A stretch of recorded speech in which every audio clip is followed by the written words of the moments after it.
ꯅꯨꯡꯊꯤꯜ ꯅꯨꯡꯁꯥ ꯌꯥꯡꯅ ꯁꯥꯕ ꯃꯇꯝꯅꯤ. ꯂꯩꯅꯥ ꯁꯨꯃꯥꯡꯗ ꯂꯩ ꯊꯥꯔꯤꯕ ꯑꯗꯨꯋꯥꯏꯗ ꯐꯝꯂꯒ ꯂꯩ. ꯕ꯭ꯂꯨ ꯃꯆꯨꯗ ꯈꯔ ꯂꯥꯏꯠ ꯑꯣꯏꯊꯣꯛꯄ ꯐꯅꯦꯛ ꯑꯃ ꯁꯦꯠꯂꯤ. ꯃꯦꯔꯨꯟ ꯀꯂꯔꯗ ꯑꯥꯝꯂꯦꯁ ꯑꯣꯏꯕ ꯇꯣꯞꯁ ꯑꯃ ꯂꯤꯠꯂꯒ ꯃꯁꯝꯗꯨꯁꯨ ꯊꯥꯗꯣꯛꯂꯒ ꯂꯩꯔꯤ. ꯇꯈꯦꯜꯂꯩ ꯑꯃ ꯍꯦꯛꯂꯒ ꯁꯠꯊꯦꯠꯆꯤꯜꯂꯤ. ꯑꯗꯨꯒ ꯃꯇꯣꯝꯇꯁꯨ ꯅꯣꯛꯆꯩ. ꯃꯣꯟꯗꯥ ꯅꯨꯡꯉꯥꯏꯔꯤ ꯁꯥꯈ꯭ꯔꯕ ꯅꯨꯡꯁꯥꯗꯨꯗ. ꯄꯥꯈꯪ ꯊꯃꯣꯏ ꯌꯣꯠꯂꯤꯡ ꯊꯥꯡꯅꯕ ꯌꯦꯟꯗꯥꯏ ꯊꯟꯅ ꯍꯥꯞꯂꯕ ꯅꯨꯡꯁꯤꯕꯁꯦ, ꯄꯥꯈꯪ ꯊꯃꯣꯏ ꯊꯣꯡꯖꯥꯎ ꯅꯝꯈꯥꯏꯗꯨꯅ ꯀꯜꯂꯨꯔꯣ ꯅꯪꯒꯤ ꯊꯃꯣꯏꯒꯤ ꯃꯐꯝ ꯑꯃ. ꯏꯁꯩ ꯉꯪꯂꯗꯨꯅ ꯂꯩ ꯃꯔꯛꯇꯨꯗ ꯁꯥꯟꯅꯗꯨꯅ ꯂꯩꯔꯤ. ꯇꯨꯡꯗ ꯀꯅꯥ ꯂꯩ ꯀꯔꯤ ꯂꯩꯁꯨ ꯀꯔꯤꯃꯠꯇ ꯈꯪꯗꯦ. ꯎꯔꯨ ꯎꯔꯨ ꯎꯪꯂꯛꯄꯗ ꯀꯅꯥꯒꯨꯝꯕ ꯑꯃꯒꯤ ꯃꯊꯕꯥꯛꯇ ꯗꯣꯛ ꯍꯦꯛ ꯊꯦꯡꯖꯤꯜꯂꯨꯏ. ꯏꯈꯪ ꯈꯪꯅ ꯑꯃꯨꯛ ꯍꯟꯗꯣꯛꯂꯒ ꯌꯦꯡꯉꯛꯏ ꯀꯅꯥꯅꯣ ꯍꯥꯏꯗꯨꯅ. ꯃꯔꯥꯏꯕꯛ ꯑꯗꯨꯗꯁꯨ ꯅꯥꯜꯂꯤ. ꯔꯤꯁꯤ ꯃꯈꯨꯠ ꯑꯅꯤꯃꯛ ꯄꯣꯀꯦꯠꯇꯨꯗ ꯍꯨꯝꯖꯤꯜꯂꯒ ꯃꯣꯃꯣꯟ ꯅꯣꯛꯂꯗꯨꯅ ꯃꯥꯕꯨ ꯌꯦꯡꯗꯨꯅ ꯂꯩꯔꯝꯂꯤ. ꯂꯩꯅꯥ ꯁꯥꯎꯅ ꯍꯥꯏꯔꯛꯂꯤ, ꯅꯪ ꯁꯤꯗ ꯀꯩꯗꯧꯕ ꯂꯥꯛꯏꯅꯣ? ꯔꯤꯁꯤ ꯇꯞꯅ ꯍꯥꯏꯔꯛꯂꯤ, ꯅꯪ ꯁꯦꯟꯅꯕ ꯂꯥꯛꯏꯅꯦ. ꯂꯩꯅꯥ ꯄꯤꯁꯨꯝ ꯑꯅꯤꯗꯣ ꯁꯨꯛꯇꯣꯛꯂꯒ ꯍꯥꯏꯔꯛꯂꯤ, ꯂꯝꯕꯤ ꯁꯣꯔꯣꯛꯇꯒꯤ ꯍꯦꯟꯗꯣꯛꯇꯅ ꯌꯨꯝꯁꯤꯗ ꯐꯥꯎꯕ ꯅꯪ ꯂꯥꯛꯂꯒ ꯃꯤ ꯐꯖꯅ ꯎꯁꯤꯠꯇ꯭ꯔꯦ. ꯑꯩꯁꯦ ꯀꯅꯥꯝꯇ ꯂꯩꯖꯗꯕ ꯃꯤ ꯑꯣꯏꯅ ꯎꯕ꯭ꯔꯥ? ꯔꯤꯁꯤ ꯑꯗꯨꯝ ꯅꯣꯛꯐꯦ ꯇꯧꯔꯤ. ꯕꯦꯝ, ꯅꯪꯁꯦ ꯑꯉꯥꯡꯅꯤ ꯍꯥꯏꯕ ꯑꯩ ꯈꯪꯉꯤ. ꯑꯗꯣ ꯑꯩ ꯅꯪ ꯌꯥꯝ ꯅꯨꯡꯁꯤꯔꯨꯔꯦ. ꯅꯨꯡꯁꯤꯔꯅꯨ ꯍꯥꯏꯅꯁꯨ ꯍꯟꯖꯤꯟ ꯍꯟꯖꯤꯟ ꯍꯣꯠꯅꯈ꯭ꯔꯦ. ꯉꯝꯗꯦ. ꯅꯪꯕꯨ ꯗꯗꯥꯅ ꯑꯋꯥꯕ ꯇꯥꯍꯟꯅꯤꯡꯗꯦ. ꯅꯪ ꯍꯌꯦꯡ ꯀꯦꯝꯇ ꯆꯠꯀꯅꯨꯀꯣ. ꯗꯗꯥꯅ ꯍꯥꯏꯕ ꯏꯜꯂꯣ. ꯅꯃꯥꯟꯅꯕꯤ ꯑꯣꯏꯒꯦꯔꯥ ꯅꯃꯥꯟꯅꯕ ꯑꯣꯏꯒꯦꯔꯥ ꯀꯅꯥꯝ ꯆꯠꯃꯤꯟꯅꯒꯅꯨꯀꯣ. ꯃꯦꯁꯦꯖꯁꯨ ꯊꯥꯕꯅꯦ, ꯀꯣꯜꯁꯨ ꯇꯧꯋꯤ. ꯅꯪꯅ ꯑꯩꯒꯤ ꯀꯣꯜ ꯃꯦꯁꯦꯖꯁꯨ ꯑꯃꯠꯇ ꯌꯦꯡꯕꯤꯗꯦ. ꯑꯗꯨꯅ ꯑꯩ ꯅꯪꯒꯤ ꯅꯥꯛꯇ ꯂꯥꯛꯄꯅꯦ. ꯐꯔꯦ, ꯑꯩ ꯆꯠꯂꯒꯦꯀꯣ. ꯏꯁꯩ ꯌꯥꯝ ꯍꯩꯌꯦ. ꯂꯩꯅꯥ ꯃꯁꯥꯗꯣ ꯏꯁꯥꯎ ꯁꯥꯎꯅ ꯂꯦꯞꯇꯨꯅ ꯑꯗꯨꯝ ꯂꯩ. ꯔꯤꯁꯤ ꯆꯠꯈꯤꯕꯒ ꯍꯥꯏꯔꯛꯂꯤ, ꯑꯩꯒꯤ ꯂꯝꯕꯤꯗ ꯌꯦꯠꯄ ꯅꯠꯇ꯭ꯔꯦ. ꯑꯩꯅ ꯆꯠꯄ ꯑꯩꯅ ꯇꯧꯕ ꯅꯪꯒꯤ ꯈꯨꯠꯇ ꯂꯣꯏꯅ ꯂꯩꯕꯗꯧꯅ. ꯅꯪꯅ ꯇꯣꯛꯑꯣ ꯍꯥꯏꯔꯗꯤ ꯑꯩꯅ ꯇꯣꯛꯇꯣꯏꯔꯣ? ꯂꯩꯅꯥꯗꯣ ꯏꯃꯨꯡꯂꯣꯝꯗ ꯃꯃꯥꯏꯗꯨ ꯂꯩꯁꯤꯜꯂꯒ ꯍꯦꯛ ꯆꯪꯒꯦ ꯇꯧꯕꯒ ꯃꯃꯥꯏꯗꯣ ꯑꯃꯨꯛ ꯁꯂꯩ ꯊꯣꯛꯂꯛꯂꯒ ꯔꯤꯁꯤꯒꯤ ꯃꯥꯏꯀꯩꯗ ꯌꯦꯡꯉꯛꯂꯤ. ꯉꯁꯥꯏꯈꯩ ꯌꯦꯡꯉꯨꯗꯕꯅꯤ. ꯔꯤꯁꯤꯗꯣ ꯐꯣꯔꯃꯦꯜ ꯗ꯭ꯔꯦꯁꯇꯅꯤ ꯃꯥꯅ ꯂꯥꯛꯂꯝꯃꯤꯕꯗꯣ. ꯄꯥꯈꯪ ꯃꯆꯥꯅ ꯁꯦꯠꯄ ꯀꯦꯖꯨꯋꯦꯜ ꯑꯃ ꯁꯦꯠꯂꯤ. ꯅꯍꯥꯟ ꯃꯈꯩ ꯃꯥꯅ ꯁꯦꯠꯄ ꯗ꯭ꯔꯦꯁꯁꯨ ꯅꯠꯇꯦ. ꯌꯥꯝꯅ ꯈꯦꯠꯅꯅ ꯂꯩꯔꯝꯃꯤ. ꯂꯩꯅꯥ ꯔꯤꯁꯤꯕꯨ ꯇꯨꯡꯗꯒꯤ ꯌꯦꯡꯍꯧꯔꯤ. ꯚꯤꯗꯤꯑꯣ ꯅꯝꯅꯕꯒꯤ ꯊꯑꯣꯏꯅ ꯑꯁꯨꯝꯕ ꯗ꯭ꯔꯦꯁꯀꯁꯦ ꯂꯩꯔꯤ ꯃꯥꯜꯂꯤ. ꯊꯕꯛꯀ ꯇꯧꯕ ꯌꯥꯝ ꯂꯦꯝꯖꯕ ꯃꯤꯒ ꯁꯥꯏꯌꯦ. ꯑꯩꯈꯣꯏ ꯃꯃꯥ ꯕꯕꯥ ꯍꯣꯏ ꯂꯩꯔꯝꯃꯗꯤ ꯀꯥꯏꯅ ꯑꯁꯤ ꯗ꯭ꯔꯦꯁꯁꯦ ꯁꯦꯠꯂꯛꯏꯅꯦ ꯃꯥꯏꯁꯦ. ꯑꯉꯥꯡꯒꯤ ꯀꯣꯛ ꯑꯣꯏꯕꯅꯤꯅ ꯃꯣꯏꯅ ꯈꯟꯅꯤꯡꯕ ꯉꯥꯛꯇꯅꯤ ꯈꯜꯂꯤꯕ. ꯅꯨꯡꯕꯨ ꯅꯨꯡꯁꯤꯗ꯭ꯔꯕ ꯑꯐꯕꯁꯨ ꯑꯃꯠꯇ ꯈꯟꯗꯦ ꯍꯥꯏꯗꯨꯅꯤ ꯂꯩꯅꯥꯅ ꯇꯧꯔꯤꯗꯣ. ꯂꯩꯅꯥ ꯃꯨꯔꯨꯝ ꯃꯨꯔꯨꯝ ꯁꯣꯜꯂꯒ ꯏꯃꯨꯡꯗ ꯆꯪꯉꯛꯂꯤ. ꯏꯁꯩꯒꯤ ꯃꯨꯠꯀ ꯂꯣꯏꯅ ꯃꯥꯡꯍꯟꯕꯤꯔꯦ. ꯁꯛꯇꯥꯁꯦ ꯍꯦꯛ ꯎꯕꯒ ꯑꯩ ꯗꯤꯄ꯭ꯔꯦꯁꯟ ꯅꯥꯒꯦ ꯇꯧꯋꯦꯕ. ꯍꯦ ꯏꯁꯣꯔ, ꯑꯁꯤ ꯅꯨꯄꯥꯁꯦ ꯍꯥꯠꯇꯣꯛꯄꯤꯈ꯭ꯔꯣꯕ. ꯑꯩ ꯋꯥ ꯑꯝꯇ ꯁꯪꯖꯒꯦꯕ ꯄ꯭ꯂꯤꯖ. ꯋꯥꯍꯩꯁꯤꯡꯗꯨ ꯃꯆꯤꯟꯗ ꯉꯥꯡꯅ ꯃꯈꯨꯠ ꯎ ꯃꯁꯥꯋꯣ ꯏꯁꯧ ꯂꯥꯡꯂꯒ ꯃꯥꯒꯤ ꯀꯥ ꯇꯝꯅ ꯀꯥꯈꯠꯈ꯭ꯔꯦ. ꯁꯣꯝꯗꯅ ꯔꯤꯁꯤꯅ ꯂꯩꯅꯥꯒꯤ ꯃꯔꯝꯗ ꯑꯈꯪꯕꯈꯩ ꯂꯣꯏꯐꯥꯎ ꯍꯥꯏꯌꯨ ꯍꯥꯏꯗꯨꯅ ꯔꯤꯌꯥꯅꯥꯗ ꯍꯥꯏꯍꯜꯂꯤ. ꯔꯤꯌꯥꯅꯥꯅ, ꯇꯥꯇꯣꯟ ꯌꯥꯔꯦ, ꯑꯩ ꯑꯇꯩ ꯑꯝꯇ ꯈꯪꯗ꯭ꯔꯦꯕ. ꯃꯥꯁꯨ ꯂꯩꯗ ꯌꯥꯝ ꯉꯥꯎꯕ꯭ꯔꯣ? ꯉꯥꯎꯕꯅꯦ. ꯃꯥꯗꯤ ꯂꯩꯁꯤꯡꯁꯦ ꯂꯨꯅ ꯇꯧꯖꯕꯅꯦ. ꯍꯦꯛ ꯄꯣꯛꯄ ꯐꯥꯎꯕ ꯌꯥꯗꯕꯅꯦ, ꯌꯥꯝ ꯁꯥꯎꯕꯅꯦ. ꯑꯦ, ꯑꯗꯨꯗꯤ ꯃꯥꯗꯤ ꯂꯥꯏꯗ ꯀꯟꯅꯕ ꯂꯩꯗꯤ ꯑꯝꯇ ꯍꯦꯛꯇꯕ꯭ꯔꯣ? ꯑꯁ, ꯑꯗꯨꯅ ꯃꯈꯜ ꯑꯃꯅꯦ. ꯑꯗꯨ ꯅꯠꯇꯕ ꯃꯤ ꯑꯃ ꯍꯦꯛꯇꯅ ꯁꯤꯗꯤ ꯐꯖꯩꯅꯦ ꯀꯥꯏꯅ ꯄꯠ ꯄꯠ ꯍꯦꯛꯇ ꯊꯥꯗꯠꯄꯗꯣ, ꯑꯗꯨꯝꯕꯗꯣ ꯍꯥꯏꯕ. ꯑꯗꯨꯗꯤ ꯑꯩꯒꯤ ꯀꯥꯁꯦ ꯂꯩ ꯉꯥꯛꯇ ꯗꯦꯀꯣꯔꯦꯁꯟ ꯇꯧꯗ ꯌꯥꯗ꯭ꯔꯦ. ꯑꯁꯦꯡꯕ ꯂꯩꯁꯨ ꯌꯥꯏ ꯍꯥꯏꯗꯥꯏꯅꯦ. ꯇꯥꯇꯣꯟꯗꯤ ꯀꯩꯗꯧꯗꯣꯏꯕ? ꯕꯦꯝꯅ ꯍꯌꯦꯡꯋꯥꯏ ꯑꯩꯈꯣꯏꯗ ꯂꯥꯛꯑꯀꯥꯟꯗ ꯍꯔꯥꯎꯖꯅꯕ. ꯔꯤꯌꯥꯅꯥꯗꯨ ꯀꯟꯅ ꯅꯣꯛꯁꯤꯜꯂꯛꯂꯤ. ꯂꯩꯕꯤꯔꯅꯤꯍꯦ, ꯁꯣꯏꯗ꯭ꯔꯦ. ꯃꯃꯤꯗ ꯉꯥꯎꯕꯣ, ꯐꯪꯁꯨ ꯐꯪꯉꯣꯏꯌꯦ. ꯂꯩꯅꯥꯗꯤꯅꯦ ꯗꯥꯄꯥꯃꯦꯜꯗ. ꯔꯤꯁꯤ ꯅꯣꯛꯂꯒ ꯍꯥꯏꯔꯛꯂꯤ.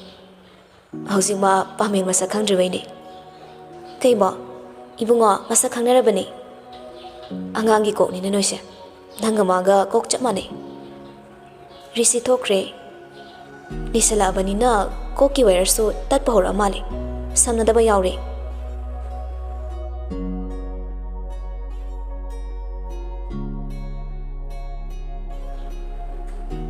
ꯅꯨꯃꯤꯗꯥꯡꯅꯤ. ꯄꯥꯃꯦꯜꯗꯣ Lainado call tawrakli. Lainado novel ama parambani. Phone lakpaduda harauna paikhatli. Napamel. Kedorino nangbo. Novel ama sum parambani. Ado nang hayeng college chatkadro. Chatkani. Lepa yaroidro. Kaygino hayeng kay lege. Imanaba ma luhongdo kuidraba. Maming asui kawi. Akoy gaso tabak punbani. Aduda imanaba akoy yamdana mari mungchak sana sin haiba. Magi nupiso yarokdoini. Aduga nangsu ayga chaluse. Dapamel ay talina. Adumbadi ay kaisi. Ay yaudosidi kiriro. Aduy nati sum adumay na tawbado ay taleba. Mi atay nupiso lakdosidi. Laina nongmadasu ay nahayba yawba. Ay batoy na haybro. Nang tuyak loydra faudi ay kem haydabani. Ado hasuti loyradana. Yadabasu yaroy. Ay gimaisu yengo khara. Ay nupi khangnaba layna. Nang yaudana chatladi ay gimanabasingnuda ay bukay hainakini. Pamelgi saurap na nganglakpa waduda layna tumina lay. Karimta haisaba ngamdre. Da Pamel saukino. Ay hayang lawalaki. College mamangda leramo. College ki dress to adum yay. Layna upay laytre. Dalasutan na chalagi khale. Pamel somda nogli. Pare thamzaro. Aishu thamlagi. Phone do kakre.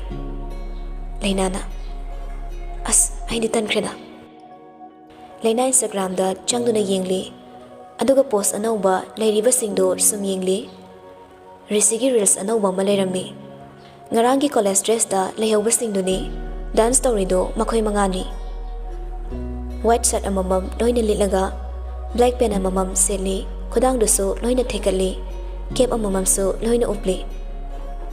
Reels video ado like comment yami. Tasing na hairabada risisi Instagram da mayam da pamnabu oi.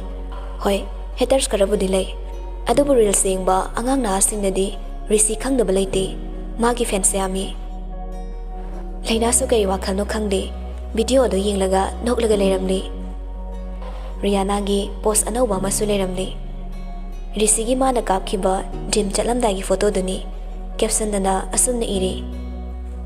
Risi wang taton hero. Risigi comment amasu yaramli adusu yengli. Caption si akoy taton phasarin iyo. Rihanna na amu halli. Thagalu haibagi thagat piredana makhata na wangang dano. Layna comment do ubada nogli. Layna gi kagi thongnaw do hangduna thambani. Layna di phone kana yengli.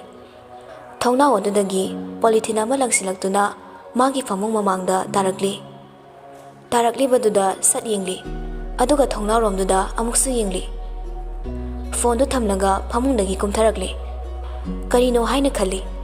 Thongnaw aduda prap changsinuna yengli. Kanamta layramdi.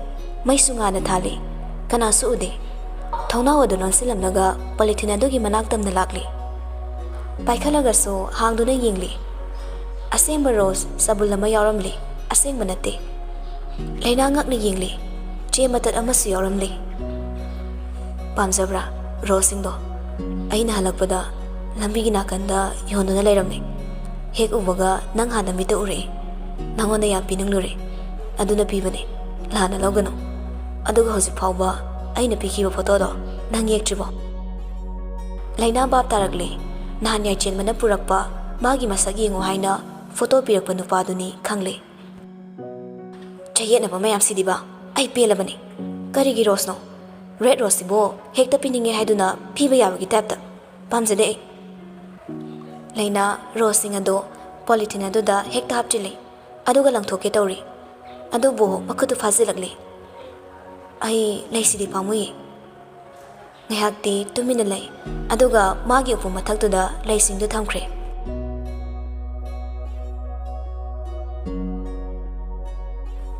Chawraba ka amada makhoi hum koina famduna nisa makhal suna thamduna nungaibagi pakta lupli. Khelembana si khara tawdradi pangalama ithok thokte tawrisi. Nupa amana thabak yami sigi reaction sina tawdoba thabak yami.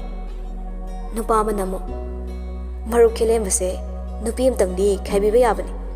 Sale haira watpa nate amtang di piyudana nangna khara sumbagi maramse khangbi heli tawbani aisu khara yawge nupi pamine khelembado nawlakli maro hayeng thabak lei aduda nang siyawzero nupa amanamo sale da natre nupi suwatrene nupa manba sabana saktuda nupi geidi loina putru kelene nupa amanamo akhoi di saksuthi sel haira paidre aduna noigi na tung khara inaraga masum khara sasage khelembana yareda boss napam chama yam kana chelakli aduga ta hairakli khelembana kaidore nupaduna boss riki su phagre khelembana kari kanana nupamana ta sofa bu police tuni osilemba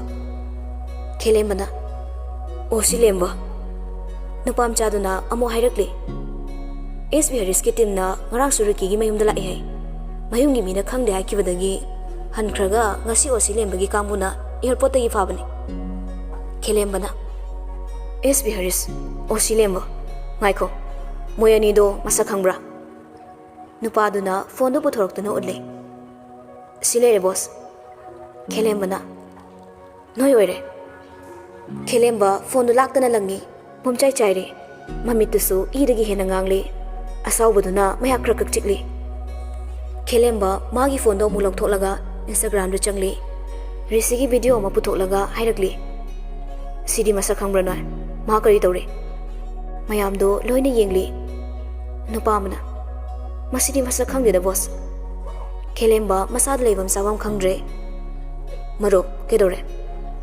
khelembana bye chection da bayadre noi kana le Ricky do fagat krai bado thuna lauthok no bado hojimo lauthok wahang pahung tawdringai adugo maglo sinkro natrabadi aikhoi loi mangmanglani khelemba wadu hairam laga ka du dagi thokre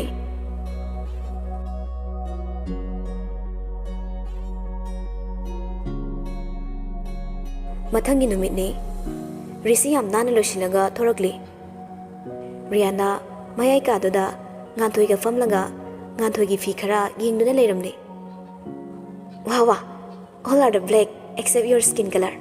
Oh my god, you are so nice in doing today. Rishina, English kayam loliko, maitai machani na idea tra khangdrene. Nganthoi do nongthorakli. Nasan gya thadi khangba, dabadi ang waba English yam leibani. Rihanna na, ibunga, noi lemba.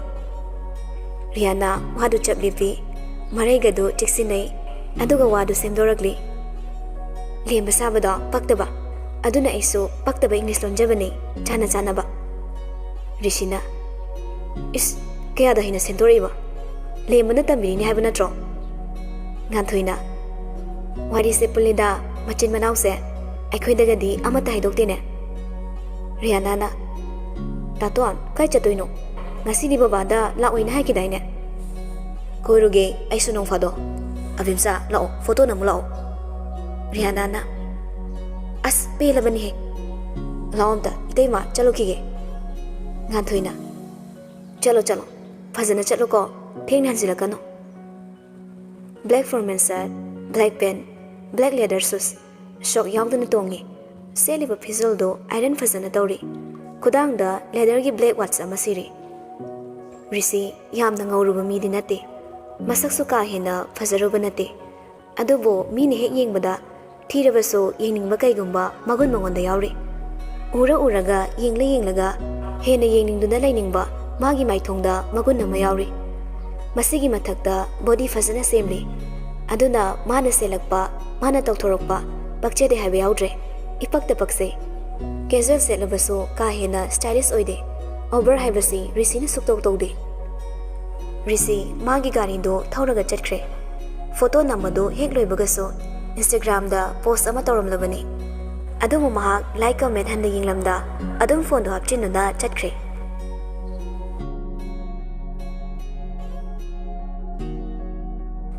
The Avenue cafe aduda leina famlaga pame lakpa ngairi mapandani mahangna famli Risi lamida gari do khamlaga gari manungdagi leina bu yingli Risina lamdi fasa heli nangse adubudi nangna hinadaba pamdaba aina haiba wanina kaidi lorane chalo chalo fazana dada kaisu hairo dabe dada khangi nang kaisu khangside haibasu asi hairam naga Risina fetoramni aduga gari do thoroga chatkhre pamel se yoksilagle kyam kuirage kuidri college lakpado ataina mo okradi nangdu fazararoina aina sida la on haibani aduda pamel ayam tale chatoise kishu torise nang nupi atai duga adum leidu sidi hoi adubudi adu yu thaktoira thaoida thengani lao chalasira Leina so pamel ga punna chatkre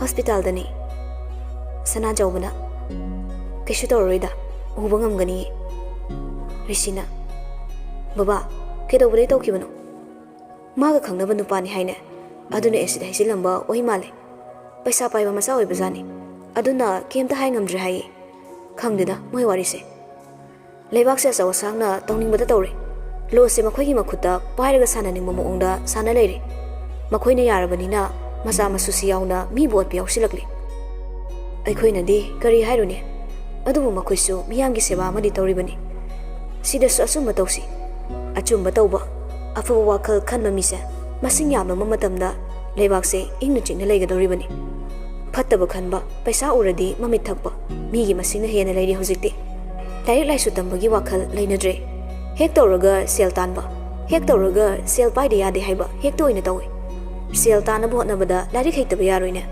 hek tawraga bot lekhrani bot lekhraga kari tawni haibagi plan leite power du khakine moina bot lepibasi baba achumane power du khakine lare heitabana MLA sel di amna paiba mabu bot ka hanuna lebaki seba to honi haiduna thagalakliba praja miyam suni paisa na makhoi makhoi gi hak leibi khrabani bot lising ani chapi yen bada harawi bot lore dilore hanna suyeng birak loi lising ani yen kibado hanjina bo honarak padadi praja do mu fazare politics se amarom dadi yamna fai adubu namdana fatandre hai masigi wase aikoina sana dawnate sinfo mona rene mi kan dawne khoidi ina khun balai ra khaidana layeng ma makhoibu luna nushina loina biba makhoine faragan kibaduni aikoi gi nungai bana risisu noglakli lemba riana da phone torakli kamcha lembana bitkate nanga do mingdo korakani khanmada ai call torapga tale saita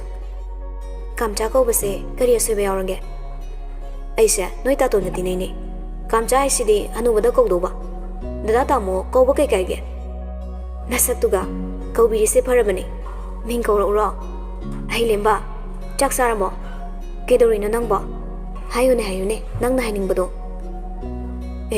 angang chaisani kamcha akhoi ta tonse hosika leina lu ma chalibo adugini aina call to raisisu kedoranga aise noita tondo riana unanina chatkibani aduga hosita morang da thabuk chali ai lao haire ado leina do ngasi kai chatke nang khangbro ai di khangdi fare thamo som do phone lai hoi somdana pamela leina bo ka amada leiramu haina lehalaga son halamde leina di sumsum kisilakle pungsu thingzilakpaga phone do lawthoklaga hanjin tawbani adubu obado mak laikre chak chanani haiduna puraklaga leina di ngasi gi chak su sadre khaluraga pamel na mangon da torisi karino haina leina sounding lagle mabu sanari bra haina su khalli